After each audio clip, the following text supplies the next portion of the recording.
Hello my dear students, you are welcome to the e-learning class of class 7 Mahabharat. आप लोग जानते हैं कि हमने इससे पहले महाभारत का फर्स्ट जो चैप्टर था महाभारत कथा उसको जाना था। अब हम आज उसके कुछ अन्य चैप्टर्स को करेंगे। ठीक है, सबसे पहला जो चैप्टर है उसके बाद है वो है देवव्रत। ठीक है, तो देवव्रत कौन था, क्या कथा है उसके बारे में यही जानेंगे। चलिए, नदी के किनारे गंगा एक सुंदर युवती के रूप में खड़ी थी। तभी राजा शांतनु वहां से गुजरे और वे गंगा पर मोहित हो गए। आप लोगों से कहा गया था कि मतलब पूरी कहानी को जिस रूप में बताया गया था। तो सबसे पहले ये कहानी शुरू होती है राजा शांतनु के गंगा नदी के एक सुंदर युवती रूप को देखकर मोहित होने से। वो उनके सौंदर्य को देखकर मोहित हो जाते हैं और यहीं से इस कथा की शुरुआत होती है। उन्होंने युवती के सामने विवाह करने का प्रस्ताव रखा और वे समय न गवाते हुए युवती से विवाह का प्रस्ताव रखते हैं। गंगा राजा शांतनु से विवाह करने को तैयार हो गई, परंतु उन्होंने राजा शांतनु के सामने शर्तें रखी जिसे शांतनु ने स्वीकार कर लिया।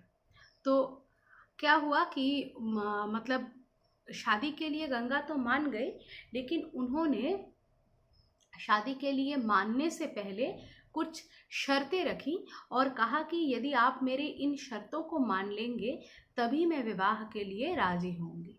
तो राजा शांतनु तब गंगा के मोह में इतने पड़ गए थे कि उन्होंने उसकी हर एक शर्त, चाहे वो कितनी भी न मानने वाली हो, उसको मान लिया और शादी तय हो गई। एक्चुअली उसने क्या शर्त रखी थी? उसने शर्त ये रखी थी कि मैं हमारे जन्म लिए हुए सारे पुत्रों को नदी में बहा दूंगी, इसी गंगा नदी में बहा दूंगी और मैं इसी शर्त पर आपसे शादी करूंगी और आप मुझे इस आचरण के लिए कभी भी कारण नहीं पूछेंगे कि मैं क्यों ऐसा कर रही हूँ। जिस दिन आपने कारण पूछा उस दिन मैं आपके महल से वापस आ जाऊंगी और कभी वापस नहीं जाऊंगी। अब इतनी बड़ी शर्त मानने से पहले सोचना चाहिए था, लेकिन राजा शांतनु ऐसे मोह में के बंधन में पड़ गए कि वो सोच विचार की क्षमता से ऊपर चले गए और वे सोच नहीं पाए। समय के साथ गंगा के कई तेजस्वी पुत्र हुए, परंतु गंगा ने उन्हें जीने नहीं दिया। गंगा पुत्र के जन्म लेते ही उसे नदी की धारा में फेंक देती। जैसा कि मैंने कहा, चूंकि राजा शांतनु वचन दे चुके थे इसलिए वे कुछ नहीं कर पाते। राजा शांतनु को अपने नवजात शिशु को अपने हाथ में लेते ही उनको पानी की धार में बहा के उनके जान लेने में बहुत तकलीफ होती, लेकिन उनके पास इसके सिवा कोई चारा नहीं था क्योंकि वे वचनबद्ध थे, वे कुछ भी नहीं पूछ सकते थे। ठीक है, क्या हुआ उसके आगे? जब 8वें बच्चे ने जन्म लिया तब राजा शांतनु से रहा नहीं गया और उन्होंने गंगा को रोक दिया। इस पर गंगा ने राजा को उनके वचन की याद दिलाई और शर्तों के गंगा अब राजा के घर नहीं रुक सकती थी। साथ ही गंगा ने यह कहा कि वह उनके 8वें पुत्र को नदी में नहीं फेंकेंगी और वह पुत्र को कुछ दिन पालेंगी और फिर राजा शांतनु को सौंप देंगी। ठीक है, तो क्या हुआ कि गंगा ने तो पहले ही वचन दे के रखा था। अब चाहे ये बात सही हो या गलत हो, लेकिन राजा कुछ कर नहीं सकते हैं क्योंकि राजा ने खुद ही उनके इस अजीबोगरीब वचन को एक्सेप्ट करके ही शादी की थी। एक्चुअली गंगा जो एक नदी है उसको हम बांध के नहीं रख सकते हैं, तो वो इसीलिए एक ऐसा अजीब सा कार्य करती थी जिससे कि राजा शांतनु एक ना एक दिन फेडअप हो जाए और वो कारण पूछे, और इससे क्या होगा कि वो जो है अपने मतलब वचन के मुताबिक नदी में वापस जा पाएँ, और वो भी फ्री हो जाएँ, और राजा शांतनु का भी दिल न टूटे कि गंगा ने उनको शादी के लिए मना कर दिया। बात यही थी, ठीक है। लेकिन शादी से के वक्त ही अगर वो उनको कह देती कि मैं आपको पुत्र सौंप कर वापस आ जाऊंगी, तब राजा शांतनु ये स्वीकार नहीं कर पाते, इसीलिए उन्होंने ऐसी एक शर्त रखी थी, ठीक है। तो आगे क्या होता है कि उसने कहा कि देखिए, शर्त के मुताबिक अब तो मैं यहाँ नहीं रुक सकती हूँ, अब तो मुझे यहाँ से जाना ही होगा। तो वो वहाँ से चली जाती हैं और राजा को कहती हैं कि मैं जो शांतनु है, मतलब शांतनु को कहती है कि मैं जो हमारा ये 8वां पुत्र है, इसको अपने साथ अभी ले जाती हूँ, क्योंकि ये बहुत छोटा है, इसको मैं नदी में नहीं बहाऊंगी, लेकिन इसको अभी माँ के देखरेख की ज़रूरत है। तो पहले मैं इसकी परवरिश पूरी करूँगी, फिर मैं इसको आपको सौंप दूँगी। गंगा के चले जाने के बाद राजा शांतनु राजकाज में मन लगाने लगे।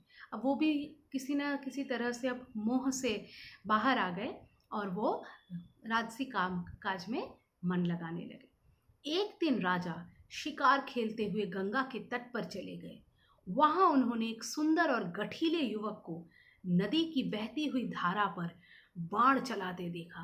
बाणों की बौछार से धारा रुकी हुई थी, जिसे देखकर राजा भी हतप्रभ रह गए।